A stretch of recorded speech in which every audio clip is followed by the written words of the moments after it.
free on my side, except for that old lady in front of us. She's just getting in her motor. She probably can't hear us anyway. Go on then, close the door. Is it me doing the intro, aye? Aye, whenever you're ready. Hello everyone and welcome back to Movies and Milk, the 1 millionth YouTube channel to discuss movies. You got it right this time, yes! First try. On you go, son. On you go. We're about to go see Bill and Ted Face the Music. That's the one. That's the one there. Face the Music. What were you about to say, or were you just struggling? I was going to say the most excellent adventure or something. That's No, the first one. First film. I've only seen the first one and Bill and Ted's Excellent Adventure. Yes, I've only seen that.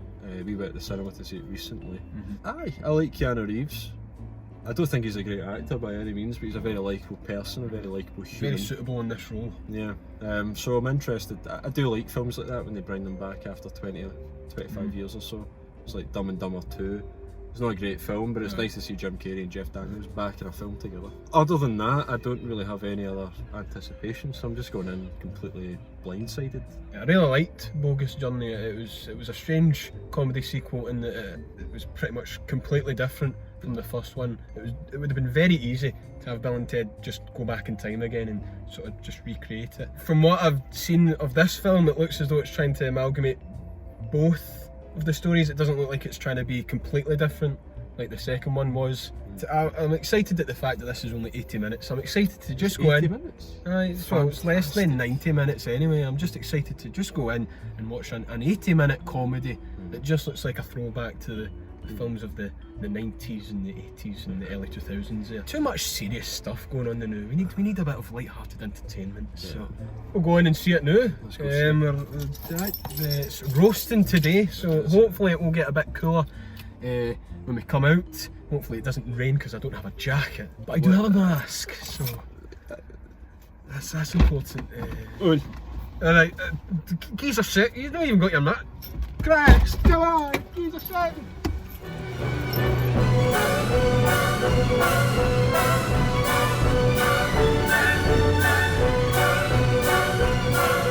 Right, so it's bloody roasting in here, so I don't think this review is not going to be too long, because I'm sure anyone that wanted to desperately see this film has seen it by now. But anyway, what did you think there? I thought it was perfectly fine.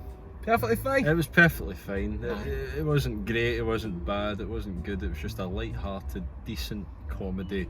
I know, I loved it. I don't want to say it's the best film I've seen this year. It's definitely not the best. There are issues, but I would say that this is maybe my favourite. Of the year? Well, definitely up there. Obviously Tenet is great, but I feel like you need to be in a specific... I feel like if I want to watch that again, I'll need to be in a specific mood. Yeah. I'll need to plan a day to watch Tenet. Whereas Bill and Ted Face the Music, I feel like I could just watch that whenever and have a cracking good time. I get that. The problems that I had with this film were the kind of problems that I had with the first Bill and Ted. I think it was Seagulls wanting a wee word in. Aye. No, the problems that I had with this film are just the same kind of problems that I had with the first film. It's very awkward in some scenes where like they'll say a line of dialogue and they'll just use their body to try and get comedy in it. It doesn't really work for me. Yes. I think it was working for you. You were laughing at it, but you know, I it's a case of it could have just moved on to another scene. A lot of the jokes landed, and I appreciate the fact that the trailers didn't spoil everything. No, there were quite a good fair few surprises in there. Especially with the musicians that they used to get this song up and going. And the character of Dennis. We won't spoil who Dennis is or what he is. We laughed pretty much every time. He was my favourite aspect of the film, to be fair. Just a very funny character. Everything that was coming out of his mouth was just the polar opposite of what you would expect from what sort of character it is. We won't tell you. But going back to another issue is the daughters of Bill and Ted. Right. I kind of would have preferred if they weren't the exact same as their dads. I'd have liked to have seen maybe a wee bit expression towards them being quite intelligent, or at least one of them being intelligent, or you know, something like that. I think it was just a bit too familiar. But again, it doesn't affect the way I approach the film. I don't know what they could have done with intelligent characters, but you know, I prefer the fact that they are extremely similar, because we've seen it before in these types of sequels. They'll have daughters who are too embarrassed by their parents. Dumb and Dumber 2. Aye, Dumb and Dumber 2. Samara Weaving, I was quite disappointed with. She she wasn't really getting with the material. But whoever it was that played the younger Ted, was just a female Keanu Reeves, I felt. She was. She looked like him when he was younger. She acted exactly like him. Yes. And the fact she obviously done her research very well. Got his mannerisms down Yeah. to a T. Other issues, the princesses' subplot, again, is just a throwaway subplot. It's similar to Bogus Journey. I think I might have been a little bit more satisfied if there was maybe one more scene at the end. Aye, like, It just ends abruptly. It just ends. It's kind of like, this happened, here's the resolution, bang, Yeah. end. Off you go, Um, away home. Out of the two of them, I would honestly have to say that Alex Winter is still Fantastic. my favourite Yeah. Bill and Ted, although I do prefer Keanu Reeves as an actor, obviously, but Alex Winter just really puts everything into it. Yes. He hasn't lost the voice, he hasn't lost the mannerisms, whereas Keanu Reeves is that kind of, although he has played John Wick, in this film he kind of feels quite stiff, and he doesn't seem as fit as that he used to be, although he is John Wick, you know. Probably the other big issue that I had was actually the song that brought everyone together. It was just not a good song. It was that typical Chainsmokers Coldplay sort of vibe they were going for, whereas the purpose of Bill and Ted is that they are rock and roll stars, you know, like, but there was no so much.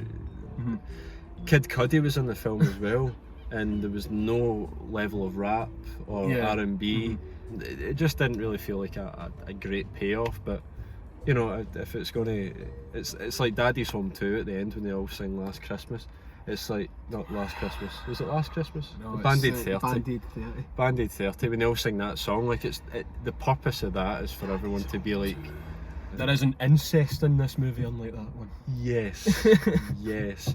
I really like the song that was meant to be bad, the song that they play at the beginning at the wedding. Yeah. I quite like that I one like that because it was just throwing stuff. That it was obvious that they knew that they had to make this song that would save the world. Yeah. So they just went for everything. It's just a nice film. It's, yes. I think you've obviously got more experience in that area of the trilogy. As you've seen all of the films, I've only seen first one and the third. You don't have to see the second one. You don't even have to see the first one, really. No. Just Just Bill and Ted are a bit dumb-witted. yeah, it's They're not basically- like Dumb and Dumber.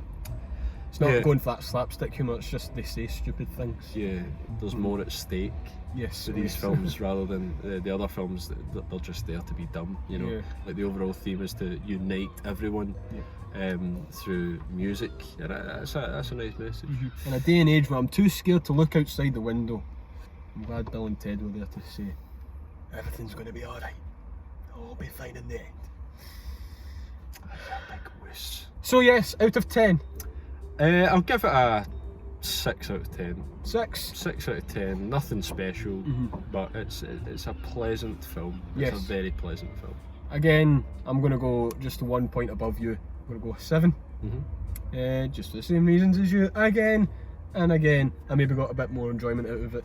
It's essentially the exact same recap that we did at the end of our New Mutants initial impressions. Check that out if you haven't already. Overall, Bill and Ted Face the Music get a 6.5 out of 10. If you enjoyed this video, please be sure to leave a like. Please tell us your thoughts and opinions on Bill and Ted Face the Music in the comment section down below. Subscribe to the channel, like us on Facebook, follow us on Instagram, and until next time, stay safe, don't do anything stupid, and party on, dudes. I like that. There you That's are. good. That's Should we do the wee guitar riff, or is that too cheesy? We need to leave now. We need to leave because I'm sweating. We're wearing I need to change jeans. my boxers because I've got gooch problems going on. We'll have that in the video, but I'm going to keep it in. Matthew's got gooch problems. don't get Hashtag gooch Matthew's problems. got gooch well, problems. see when you run every day and there's a part of the man's anatomy that's slapping about, then you would have gooch problems.